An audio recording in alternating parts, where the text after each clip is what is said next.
எங்கே வந்திருக்குன்னா நம்ம நம்மண்டிக்கு வந்திருக்கோம். இங்கே பாருங்கள், இந்த குட்டியில் மீன் பிடிச்சோம். விரால் மீன். இதுதான் விரால் மீன் சொல்லுவாங்க. பாருங்கள், இதுமாரி கோடு கூட இருக்கும். விரால் மீனுக்கு நீட்டாக இருக்கும் கொஞ்சம், குறவை மீனோட.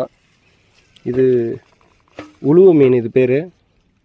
பாருங்கள், இது இந்த ஒட்டு தண்ணிக்கு ஒட்டுவே இருக்கும்.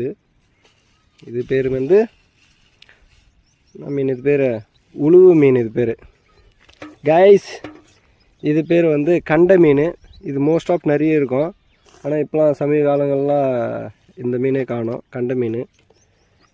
இவர் தாங்க குறவு மீன். சேத்துக்கள்லாம் அதிகமாக வாழக்கூடிய மீன் குறவு மீன். குறவு மீன் பாருங்கள், யாரெல்லாம் பார்க்காதவங்களாம் பார்த்துங்க. குறவு மீன். Thank you guys. வீடியோ பிடிச்சிருந்தா லைக் பண்ணுங்கள், கமெண்ட் பண்ணுங்கள், கொஞ்சம் சப்ஸ்கிரைபும் பண்ணிங்க. பாய் பாய்.